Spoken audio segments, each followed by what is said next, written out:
మా తెలంగాణ. నయానందాన్ని అందించిన పల్లవి model school నయనోత్సవం Tirumalagiri పల్లవి model school క్యాంపస్లో 2024 జనవరి 7వ తేదీన మొదటి వార్షికోత్సవ వేడుకైన నయనోత్సవం ఉల్లాసంగా ఉత్సాహంగా జరిగింది. ఈ వేడుకకు విచ్చేసిన ముఖ్య అతిథులకు స్కూల్ విద్యార్థిని మంత్రివర్గం అందించిన ఉత్సాహ సన్మానంతో ఈ కార్యక్రమం ప్రారంభమైంది. ఈ వార్షికోత్సవానికి ముఖ్య అతిథులుగా హాజరైన హైదరాబాద్ బీజేపీ అధ్యక్షుడు, బార్ కౌన్సిల్ ఆఫ్ ఇండియా సభ్యుడు N Ramachandra Rao, NG Ranga agriculture university మాజీ board of governors member, farm rural science foundation Jaya Khader, national stock exchange academy limited association vice president Agna Fernandez, image and fashion consultant nutritionist Anaka Kara విద్యార్థుల ప్రదర్శనకు మంత్రముగ్ధులయ్యారు. అలాగే స్కూల్ గౌరవనీయులైన chairman Malka Komaraiah, Nobel director, academic director Sudha ఈ కార్యక్రమానికి హాజరై ఈ వేడుకను విజయవంతం చేశారు. మనోహరమైన ప్రదర్శనలతో విద్యార్థులు ప్రేక్షకులను కొత్త ప్రపంచానికి తీసుకెళ్లారు. సాంస్కృతిక, నాటక, సాహిత్య నైపుణ్యాలను అద్భుతంగా ప్రదర్శించారు. నయనోత్సవ్ అనే టైటిల్ కార్యక్రమానికి బాగా జస్టిస్ఫై అయిందని అతిథులు అభిప్రాయపడ్డారు. చైర్మన్ శ్రీ మల్కా కొమరయ్య గారి డాక్యుమెంటరీ అదనపు ఆకర్షణగా నిలిచింది. ఆయన అంత గొప్ప దార్శనికుడు ఎందుకు అయ్యారో, ఆయన చేసిన కృషిని ముఖ్య అతిథిగా విచ్చేసిన మాజీ ఎమ్మెల్యే మరియు వృత్తిరీత్యా న్యాయవాది అయిన శ్రీ ఎన్ రామచంద్రరావు చెబుతూ మెచ్చుకున్నారు. వార్షిక నివేదికను శ్రీమతి విజయలక్ష్మి సాగర్ అందించారు. శ్రీమతి విజయ ఖాదర్, శ్రీమతి ఆగ్నా ఫర్నాండెజ్ మరియు శ్రీమతి అనికా కారా విద్యార్థులను, ఉపాధ్యాయులను, ముఖ్యంగా ప్రిన్సిపల్ ప్రశంసించారు. వివిధ రంగాల్లో రాణించిన విద్యార్థులకు బహుమతులు ప్రదానం జరిగింది. మొట్టమొదటిసారిగా అందిస్తున్న రోలింగ్ ట్రోఫీలను చైర్మన్ శ్రీ మల్కా కొమరయ్య, ముఖ్య అతిథిగా శ్రీ ఎన్ రామచంద్రరావులు అందించారు. ఆఖరిగా విద్యార్థులు చేసిన జూంబా డాన్స్ అందరినీ ఆకట్టుకుంది. వచ్చే ఏడాది వార్షిక క్రీడా దినోత్సవం జరుపుతామని స్కూల్ యాజమాన్యం ప్రకటించింది. ఇంతటి గొప్ప కార్యక్రమానికి నాంది పలికిన తిరుమలగిరి పల్లవి మోడల్ స్కూల్ బృందాన్ని అతిథులు, విద్యార్థులు, తల్లిదండ్రులు అభినందించారు.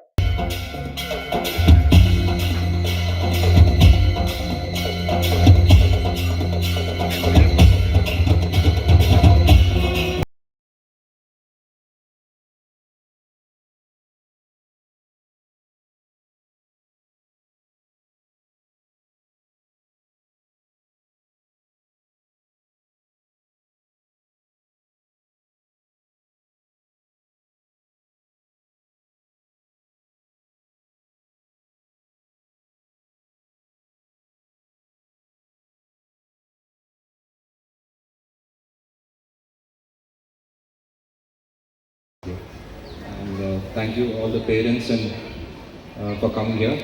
I would like to congratulate all the winners who's taking the prizes today, and all the very best to all the students here. Thank you. Detail about this function has been, amazing, and we can. First anniversary celebration ku మన chief guest Ramachandra Rao గారు తర్వాత అందరూ stock exchange vice chairman, తర్వాత Mrs Khader గారు, తర్వాత parents అందరూ పాల్గొన్నారు. First ఇయర్లో ఒక 350 స్టూడెంట్స్తో మన అకామిడేషన్ ఫుల్ అయిపోయింది. ఈ ఫస్ట్ ఇయర్లో మంచి ఎడ్యుకేషన్ కూడా స్మాల్ క్యాంపస్ ఇన్ఫ్రాస్ట్రక్చర్ ఈ లోకల్ స్టూడెంట్స్కు ఎక్కువ ట్రాన్స్పోర్ట్, కమ్యూనికేషన్ డిస్టెన్స్ తగ్గించడానికి స్టార్ట్ చేయడం అయింది. అందులో అన్ని అదర్ పబ్లిక్ స్కూల్స్ లాగా ఇక్కడ 1-2 yearsలో ఇది కూడా స్టాండర్డ్ స్కూల్ ఎస్టాబ్లిష్ చేసింది. పేరెంట్స్ రెస్పాన్స్ కూడా చాలా బాగుంది. దాన్ని అందరికీ పేరెంట్స్కు వాళ్ళ కాన్ఫిడెన్స్ వాళ్ళకి మామూలుగా పెట్టి జాయిన్ చేసినందుకు వాళ్ళ సాటిస్ఫాక్షన్ లెవెల్గా ఎడ్యుకేషన్, స్పోర్ట్స్, ఆర్ట్, కల్చర్ ఇవ్వడం మన ఎడ్యుకేషన్ ఒక మంచి సిటిజన్ తయారు చేయడం, అఫోర్డబుల్గా అన్ని మోడల్ స్కూల్ ఎడ్యుకేషన్ అందులో అకాడమిక్స్, స్పోర్ట్స్ అన్ని ఆల్రౌండ్ డెవలప్మెంట్ చేస్తాం. ఫ్యూచర్లో కూడా మన ప్రైమ్ మినిస్టర్ గారు ఆధ్వర్యంలో ఇండియా ఒక మంచి డెవలప్డ్ కంట్రీగా కాబోతుంది. అందులో భాగంగానే ఎడ్యుకేషన్లో కూడా ఎన్ఈపీ 2020 పాలసీ కూడా తీసుకొచ్చారు. ఆ పాలసీని కూడా మేము ఇంప్లిమెంట్ చేయడానికి ఒక 3 సీనియర్ రిటైర్డ్ డైరెక్టర్స్, ప్రిన్సిపల్స్ తీసుకొచ్చాము. వాళ్ళకి సింప్లిఫై చేసి మనం స్టూడెంట్స్కి వాళ్ళకు బోధించడానికి పద్ధతిలో సింప్లిఫై సర్టిఫై చేసి వాళ్ళని R&D టీంలో పెట్టి all related key school principals director doctor Sudha, doctor Rajesh and వాళ్ళ ఆధ్వర్యంలో అన్ని స్కూల్స్లో కామన్ R&D సెంటర్ పెట్టి కమ్యూనిటీ పాలసీ ఫుల్గా ఎట్లా ఇంప్లిమెంట్ చేయాలని మేము ఆమెకి మా స్కూల్స్ అన్నింటిలో చేస్తున్నాం. శ్రీమణగిరిలో నూతనంగా అంటే సంవత్సరం క్రితం మొదలైనటువంటి పల్లవి మోడల్ స్కూల్ హైదరాబాద్ నగరంలోనే అతిపెద్ద విద్యా సంస్థ. మరి దీని చైర్మన్ అనేటువంటి కొమరయ్య గారు, నులుగా కొమరయ్య గారు ఈరోజు శ్రీమణగిరిలో ఈ స్కూల్ స్థాపించి ఇక్కడ చుట్టుపక్కల ఉన్నటువంటి ఒక మధ్యవర్తి కుటుంబస్తులకు ఒక మంచి విద్యా బోధన కోసము ఒక విద్యా సంస్థని ఇక్కడ ఏర్పాటు చేయడం అనేది అభినందనీయం. ఇవాళ వారి యొక్క వార్షిక ఉత్సవంలో పిల్లలు అనేక రకాలైనటువంటి ఒక ప్రదర్శన చేశారు.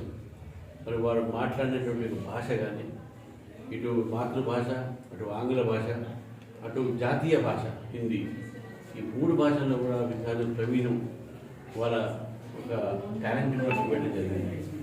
చక్కని ఒక వినోదాత్మకమైనటువంటి కార్యక్రమాల ద్వారా వారు ప్రదర్శించడం జరిగింది. అంతేకాకుండా ఇది మొట్టమొదటి సంవత్సరంలోనే దాదాపు 350 మంది విద్యార్థులు పైగా ఈ స్కూల్లో చేరడము, ఒక మంచి విద్యా వ్యవస్థలో కావాల్సినటువంటి శిక్షకులు, టీచర్స్, ప్రిన్సిపల్, తర్వాత ఆర్ట్, కల్చర్, యోగా, స్పోర్ట్స్ ఇవన్నింటినీ కూడా ప్రోత్సహించేటటువంటి ఒక విద్యా వ్యవస్థ, విద్యా సంస్థ పల్లవి మోడల్ స్కూల్. మరి ఈ విషయంలో మన కొమరయ్య గారికి నేను ప్రత్యేకమైనటువంటి అభినందన చెప్తున్నాను. వారికి విద్యా సంస్థల మీద మంచి పట్టుంది, అనేక స్కూల్స్ నడుపుతున్నాను. మరి ఈ స్కూల్ కూడా ముందు రాబోయే రోజుల్లో ఈ ప్రాంతంలో ఉన్నటువంటి విద్యార్థులకు వారి తల్లిదండ్రులకు అందరూ కూడా ఒక మంచి విద్యా కేంద్రం కింద మారుతుందని చెప్పేసి తెలియజేస్తాను. My friend Kumaraya, he started the school last year. The first anniversary, he invited me here to address you all here and to participate with him in the cultural events. I'm happy that the school has, within 1 year, it has made its mark. More than 300 students are there.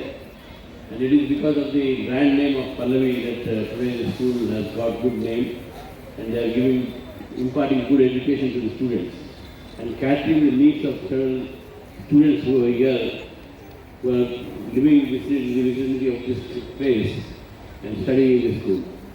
Mr. Komraya has been my long friend since my university days, and he was my father's student also.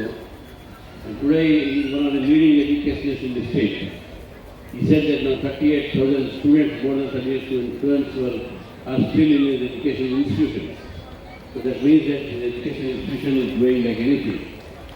At this time of function, I would like to request all the parents here not to force their child to take up the course which you are interested. Ask the child what is interested. I have seen many parents, I keep telling everywhere that do not force your child to pursue the studies in which you are interested, not the child.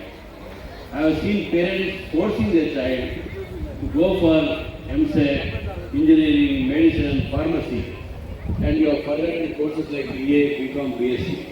And everyone wants to go for engineering. A small, lighter vein, and I mean malice to none, I would like to say that one father, he went along with his son to engineering college. And he was staying at the building. A watchman came and asked the parent, "Sir, what are you looking at?" The parent said, "And I want my child to be admitted here. And I am just seeing how is the college." The watchman said, "Sir, this is very good college, sir. You have very nice building, sir, nice lab, sir, nice lecturers, sir, nice room, sir," he said. Then the parent asked him, "How do you know, Mr. Watchman?"